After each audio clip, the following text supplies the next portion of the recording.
कुछ लोग अपनी जान खत्म करने के लिए स्वेच्छा से आगे बढ़ने लगते हैं। एक बुजुर्ग व्यक्ति अपने चक्र से बाहर चला जाता है और एक किशोर जो दूसरों को मारने के लिए दोषी महसूस करता है वही करता है। रुको, उस आदमी ने क्या कहा? वह अब मर चुका है, मुझे नहीं पता। अगला, सभी उम्मीद करते हैं कि सैनिक स्वेच्छा से आगे आएगा, लेकिन वह नहीं चाहता क्योंकि उसे लगता है कि उसने अपने जीवन में काफी बलिदान किया है। वह हाल ही में अफगानिस्तान से लौट कर आया है और अपने परिवार के पास वापस जाना चाहता है।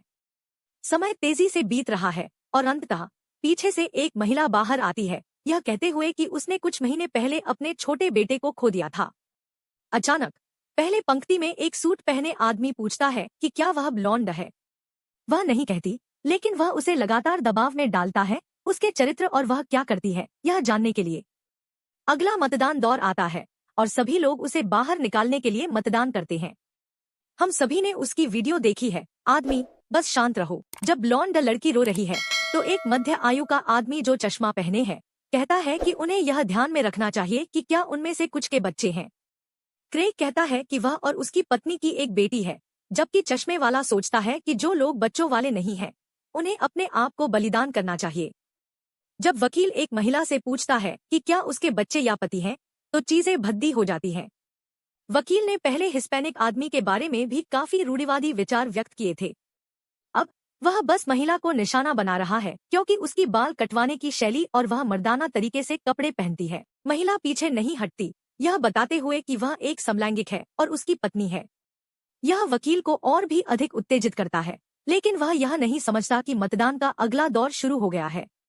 कुछ सेकंड बाद मतदान शुरू होता है और वह इलेक्ट्रोक्यूट होकर मर जाता है। अगली बार एक और गहन बहस के बाद बीप फिर से शुरू होती है। इस बार महिला डॉक्टर और वह काला आदमी जो उसे जानता है एक साथ चुने जाते हैं। दोनों निर्णय लेते हैं कि वे सम्मान के साथ मरेंगे और एक साथ अपने चक्रों से बाहर निकलते हैं। अब संख्या तेजी से घट रही है। बातचीत काम और समाज में योगदान की ओर मुड़ जाती है। जब वे बहस में खो जाते हैं तो एशियाई आदमी अचानक जल जाता है। चश्मा पहनने वाला आदमी फिर से समझाता है कि यह जानना महत्वपूर्ण है कि कौन समाज में अधिक योगदान देता है। कुछ लोग उसके पक्ष में हैं, जबकि अन्य इसके खिलाफ हैं। लोगों का न्याय उनकी नौकरी के आधार पर करना। जब अगला दौर आता है तो अनुवादक महिला जल जाती है। अब ज्यादातर लोग सोचते हैं कि हिस्पैनिक आदमी अगला होना चाहिए क्योंकि वह अंग्रेजी भी नहीं बोल सकता। हालांकि काली शर्ट वाला आदमी हाल की मतदान में पैटर्न की ओर इशारा करता है। वह कहता है कि लोग जो कभी भी बच्चे या गर्भवती लड़की के लिए वोट नहीं देंगे वो जल्दी ही मारे जा रहे हैं। अब जब पक्षों का सवाल उठता है तो वे एक दूसरे की गिनती करना शुरू करते हैं कि कौन कहाँ खड़ा है, कौन लड़कियों के लिए वोट करेगा और कौन नहीं। अगली मतदान में युवा बच्चा और हिस्पैनिक आदमी चुने जाते हैं, लेकिन बाद वाला जल्दी ही अपने आप को बलिदान करता है। चश्मा पहनने वाला आदमी एक बार फिर सभी से दुश्मनी बढ़ाना शुरू करता है और गर्भवती महिला और लड़की को मारने के पक्ष में खड़ा होता है। वह और सुनहरे आदमी दंपति और काले आदमी को अपने पक्ष में लाने में सफल होते हैं। हालांकि जब बच्चे और चश्मा पहनने वाला आदमी अगले दौर में चुने जाते हैं तो बहुमत वोट बच्चे को देता है। समूह बहस में गिर जाता है, लेकिन बीप को इस बात की परवाह नहीं होती कि वे तैयार हैं या नहीं। इसलिए वे जल्दी से एक आदमी को चुन लेते हैं जिसके हाथ कटे हुए हैं और अपने लिए कुछ और समय खरीद लेते हैं। इससे एक नई तरह की समीकरण भी उभरती है। गर्भवती महिला और बच्चे को खत्म करने की इच्छा रखने वाला समूह अब बहुमत में है।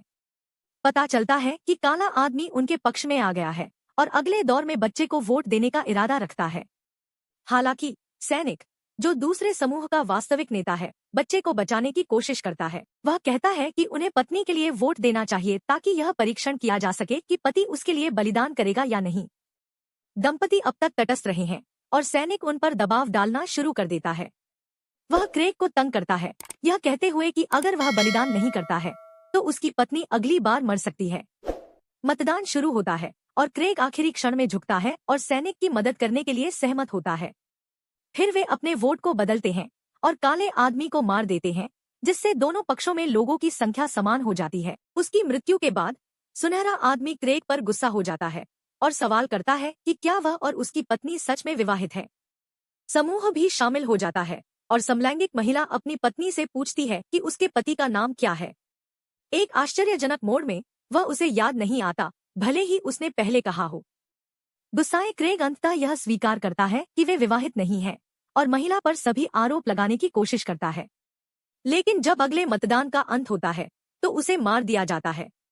2 मिनट बाद मतदान शुरू होता है, जिससे सुनहरे आदमी, सैनिक, कैंसर महिला, सुनहरी महिला और समलैंगिक महिला के बीच 5 तरफा टाई हो जाती है। वह एक सुपरहीरो स्क्वाड है जिसे थानोस को हराने में दिक्कत होगी। एक त्वरित पुनः मतदान किया जाता है और सुनहरे आदमी को छोड़कर सभी की इलेक्ट्रोक्यूट होकर मृत्यु हो जाती है। अब केवल 2 स्पष्ट नेता बचे हैं। सुनहरा आदमी जो गर्भवती महिला और बच्चे को मारने के पक्ष में है, और काली शर्ट वाला आदमी जो उन्हें बचाना चाहता है। फिर से मतदान शुरू होता है और सभी लोग वोट करते हैं सिवाय एक मोटे आदमी के। नतीजतन नकली पत्नी मर जाती है, जिससे केवल 5 लोग ही बचे हैं। काली शर्ट वाला आदमी देखता है कि बूढ़ा आदमी पूरी प्रक्रिया में कभी भी वोट नहीं दिया, फिर भी बच गया। फिर काली शर्ट वाला आदमी सुनहरे आदमी को यह सोचने के लिए मजबूर करता है कि वे सभी मोटे आदमी के खिलाफ मतदान करेंगे।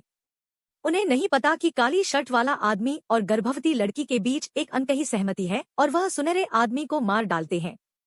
एक नायक के कार्य में मोटा आदमी फिर भी मतदान से बचता है, जिससे उसे अगली बार जलाया जाता है। इसके बाद केवल काली शर्ट वाला आदमी और 2 लड़कियां बचती हैं। आदमी यह सिद्धांत बनाता है कि शायद विदेशी मानवता को समझने के लिए एक प्रयोग कर रहे हैं कि मनुष्य एक दूसरे का कैसे न्याय करते हैं और उनके लिए क्या मायने रखता है। वह अगला मरने के लिए तैयार है, लेकिन वह दोनों लड़कियों को याद दिलाता है कि उनमें से एक को यह तय करना होगा कि किसे जीना है। डरी हुई होने के बावजूद बच्ची कहती है कि वह बच्चे के लिए बलिदान देगी। काली शर्ट वाला आदमी उसे साथ जाने का प्रस्ताव देता है और बच्चे से कहता है कि वह बीप शुरू होने तक इंतजार करे। एक चौंकाने वाले मोड़ में जैसे ही बच्चा अपने चक्र से बाहर निकलता है, काली शर्ट वाला आदमी गर्भवती महिला के लिए वोट करता है। इससे गर्भवती महिला और बच्चा दोनों गिर जाते हैं और हमें एहसास होता है कि काली शर्ट वाला आदमी सफलतापूर्वक उन्हें नियंत्रित कर चुका है। हालांकि कुछ नहीं होता, क्योंकि आदमी अभी भी कमरे में फंसा हुआ है। उसकी उलझन को बढ़ाने के लिए बीप फिर से शुरू होती है, जिससे उसे लगता है कि विदेशी उसे किसी भी हालत में मारने जा रहे हैं। लेकिन थोड़ी देर बाद आवाज अचानक बंद हो जाती है और तब आदमी महसूस करता है कि कमरे में कोई और है। वह अनजन्मा बच्चा। अब उसे यह तय करना है कि वह महिला के पेट में बच्चा है या खुद को। दृश्य अचानक बदल जाता है और हम देखते हैं कि काली शर्ट वाला आदमी लॉस एंजेलिस के बाहर जागता है। वह अपने पैरों पर खड़ा होता है, ऊपर देखता है और आसमान में कई विदेशी जहाज देखते हैं। फिर वह पास के एक समान बचे हुए लोगों के समूह में शामिल हो जाता है, जो अंतरिक्ष यान को देख रहे हैं, जिन्हें मैं मानता हूँ कि वे केवल सबसे परिष्कृत समाज विज्ञानी छोड़ना चाहते हैं।